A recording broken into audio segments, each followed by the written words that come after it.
مسئلہ یہ ہے کہ ترکیوں کی حکومت جو تھی وہ اہل سنت و جماعت کی، اور حکومت ان سے کنہوں نے لی؟ یہ آل سعود اور آل شیخ۔ آل سعود سے مراد یہ بادشاہ ہیں جو چل رہے ہیں، اور ٹیک اوور کرنے کے بعد انہوں نے اس کا نام ہی سعودی عرب اس لیے رکھا، اس کا نام سعود تھا جس نے حملہ کر کے مسلمان حکومت لی۔ آل شیخ جو ہیں یہ آل شیخ محمد بن عبد الوہاب کی اولاد، یہ آل شیخ کہلاتے۔ انہوں نے کیا کیا کہ حرم شریف پر حملہ کرنے سے پہلے ایک معاہدہ کیا۔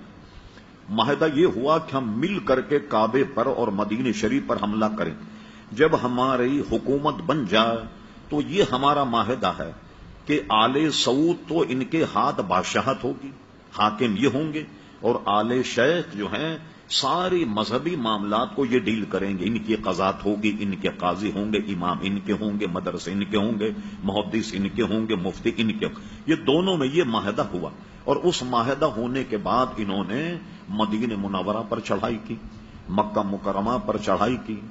جو حضرات سعودی عرب میں کوئی بہت خاص عزیز ان کے رہتے ہیں اور ہوں باخبر، سعودی عرب نے چند سال پہلے اپنا 100 سالہ جشن منایا تھا۔ 100 سالہ جشن، پوچھے جنہوں نے پروگرام دیکھا، ملک عبد العزیز کو حرم شریف میں گھوڑے پر بیٹھ کر تلوار سے لوگوں کو قتل کرتا ہوا دکھایا گیا۔ حرم شریف تو کیا یہودی آ گئے تھے حرم شریف میں؟ کون تھے جن کا قتل عام کیا؟ وہ سب سنی تھے۔ مسجد نبوی کے امام کو مصلی پر تلوار سے ذبح کیا، اور صرف 200 حضرات نے مدینہ شریف پر حملہ کیا۔ میں سن 77 میں پہلی مرتبہ مدینہ شریف گیا، قطب مدینہ حضرت اللہ مولانا ضیاء الدین صاحب مدنی رحمت اللہ علیہ کے یہاں 40 دن رہا، معاملہ سنتا رہا، تو انہوں نے بتایا کہ صرف 200 آدمیوں نے حملہ کیا تھا مدینہ شریف، اور وہ اتنے پکے دیندار سنی تھے ترکی کہ جب انہوں نے حملہ کیا انہوں نے ہتھیار ڈال دی، اور یہ کہہ کر ہتھیار ڈال لیے کہ حرم رسول میں ہم قتل نہیں کریں گے۔ خود قتل ہو گئے مگر انہوں نے دفاع نہیں کیا۔ یہی حال مکہ کا ہوا، اور انہیں حکومتیں لی، لوگ سب بھول جاتے ہیں۔ ہوا یہ کہ حکومت لینے کے بعد سب سے پہلا کام کیا کیا انہوں نے؟ یہ بات ہے 1925 کے بعد کی 29 تک اور 30 تک ان کا آپریشن مکمل ہوا۔ جنت البقیع پر بلڈوزر چلائے، گیتی اور پھاوڑے سے جنت البقیع کے شاندار مزارات اکھیڑ کر پھینکا، اہل بیت کے مزارات اکھیڑ کر پھینکے۔ سب سے شاندار مزار جنت البقیع میں حضرت عثمان غنی رضی اللہ عنہ کا تھا، اس کے اینٹ پتھر الگ کر کے اس کو زمین بوس کیا۔ پھر اس کے بعد جناب انہوں نے جنت مالا کا قبرستان جو ہے اس کو زمین بوس کیا۔ یہ سارے مزارات انہوں نے ڈھا دیے، اور اس وقت کے نزدیک کہتے تھے کہ یہ گنبد خضرا جو ہے یہ صنم اکبر ہے، سب سے بڑا بت، یہ معاذ اللہ گنبد خضرا کو سب سے بڑا بت تصور کرتے تھے، لیکن ان کو وہ شہید کرنے میں قادر نہیں ہو سکے۔ جب انہوں نے جنت البقیع جنت مالا کو اٹھایا تو یہ اس زمانے کی بات ہے جب مولانا محمد علی جوہر، علامہ عبد الحامد بدایونی، علامہ عبد العلیم صدیقی، ایک صحافی تھے جن کا نام ریاض الحسن ریاض حسین تھا۔ آج سے کوئی 30 سال پہلے اخبار جنگ میں ان کا انٹرویو چھپا تھا۔ یہ وہ وقت میں شامل تھے جو ہندوستان سے سعودی عرب میں احتجاج کرنے کے لیے آئے کہ بھئی ہندوستان کے مسلمان و غیر منقسم ہندوستان تھا جس میں پاکستان میں ہندوستان، انہوں نے احتجاج کیا، اور احتجاج کرنے کے بعد ان سے سعودی حکومت نے وعدہ کیا کہ ہم یہ دوبارہ بنائیں گے۔ یہ جو آپ ان بزرگوں کے مزار پر کچھ پتھر رکھے ہوئے دیکھتے ہیں کہ جس سے یہ پتہ لگ جائے کہ یہ حضرت فاطمہ کا مزار ہے، یہ حضرت امام حسن کا ہے، یہ اسی وقت کی برکت کہ یہ پتھر لگا کر انہوں نے ایک طرح سے نشاندہی کر دی کہ یہ ان کے مزارات ہیں، لیکن اس کے بنانے کا وعدہ انہوں نے پورا نہیں کیا۔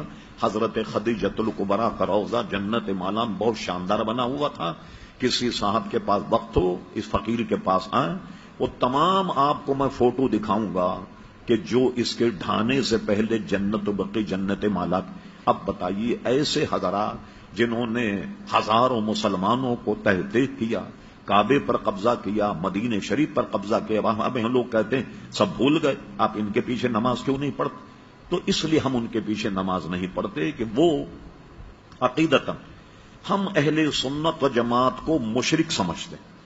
اب بتائیے کہ جو اہل سنت کو مشرک سمجھے کیا اس کے پیچھے نماز پڑھیں گے آپ؟ اس لیے ہم نماز نہیں پڑھتے۔ اور اس پر کسی صاحب کو اگر تاریخ حقائق کا مطالعہ کرنا ہو، ہمارے بہت بڑے علامہ گزرے علامہ مفتی عبد القیم قیوم صاحب رحمت اللہ تعالی علیہ، ان کی تاریخ نجد و حجاز کا مطالعہ فرما۔ چلیے تو ہم مولویوں کی بات ہے، محمد بن عبد الوہاب کیا تھا؟ آپ انٹرنیٹ پر سرچ کریں آپ، ہم فرے کے اعترافات۔ یہ ہم فرے کون تھا؟ 7 جاسوس جنہوں نے سلطنت عثمانیہ کو توڑا، 7 جاسوس، 6 مرد تھے، 1 خاتون تھی۔ تو انہوں نے استنبول میں جا کر کیسا تفرقہ ڈالا، یہ جو بتا رہا ہوں میں آپ کو، ہم فرے، اس نے استنبول میں ایک شیخ کے پاس بیٹھ کر درس نظامی پڑھا، عربی زبان پڑھی اور جاسوسی کی، اور کہتا تھا کہ کبھی بھی کسی کو مجھ پہ شک ہو جاتا کہ جاسوسی کا، میں فوراً عربی بولنا شروع کر دیتا۔ اس نے تو بالکل ننگا کر کے رکھ دیا محمد بن عبد الوہاب۔ یہ تو ایک غیر مسلم کتاب ہم فرے کے اعترافات کے نام سے، وہ عربی میں بھی چھپی ہے کوئز سے، اور کیا کہتے ہیں لندن وغیرہ سے بھی وہ چھپی، جی لندن کے تو جاسوسی تھے۔ یہاں اگر آپ جائیں برٹش ایمبیسی، آپ کو یہاں انگریزی میں کتاب مل جائے گی، وہ یا ہم فرے کے اعترافات، اور اردو زبان میں بھی کسی نے یہاں پاکستان کے کسی پروفیسر نے ترجمہ کیا، کتب خانے جو ہیں چھان بین کیجئے، اس میں آپ کو کتاب مل جائے۔ اس نے پورا قصہ محمد عبد الوہاب کا لکھا، میں نے اس کو کیسے گمراہ کیا، اس سے مناظرہ کیا کہ شراب حلال ہے، اور یہ ثابت کر دیا کہ شراب حرام نہیں، اور اس کو شراب پلائی۔